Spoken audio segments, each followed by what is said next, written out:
मेरे प्यारे विद्यार्थियों, जय श्री राम। आज मैं आपको महत्तम समापवर्तक की परिभाषा कैसे बनी, कहाँ से आई, इसके बारे में बताने वाला हूँ।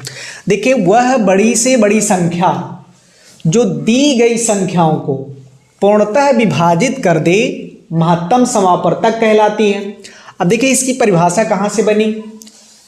इसको इंग्लिश में कहते हैं हाईएस्ट कॉमन फैक्टर।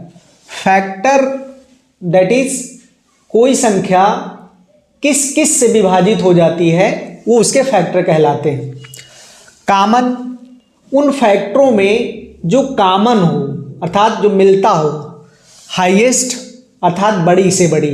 देखिए, मैं दो संख्याएं लेता हूं, 12 और 48। 12 के खंड यदि हम करेंगे तो 1 2 3 4 5, 1 2 3 4 6 और 12, ये इनसे विभाजित हो जाती है।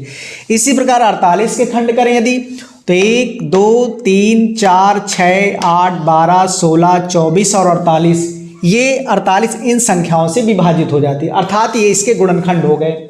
आप एक एक देखते हैं। पहले इन दोनों के गुणनखंड ये हो गए गुणनखंड, फिर इसके बाद कॉमन देखते हैं। इनमें कॉमन क्या क्या है। देखिए, 1 1 कॉमन है, 2 2 भी कॉमन है, 3 3 भी कॉमन है, 4 4 भी कॉमन है, 6 6 भी कॉमन है, और सबसे बड़ी जो संख्या है, जो सबसे बड़ी कॉमन है, वो क्या है 12। अर्थात वह बड़ी से बड़ी संख्या जो दी गई संख्याओं को पूर्णतः विभाजित कर दे, महत्तम समापवर्तक कहलाती है। 12 एक ऐसा कॉमन गुणनखंड है जो इन दोनों को पूरी तरह से विभाजित कर देता है, अर्थात इन दोनों का HCF 12 होगा। इसी तरह दूसरी संख्या ले ले यदि 9 और 15।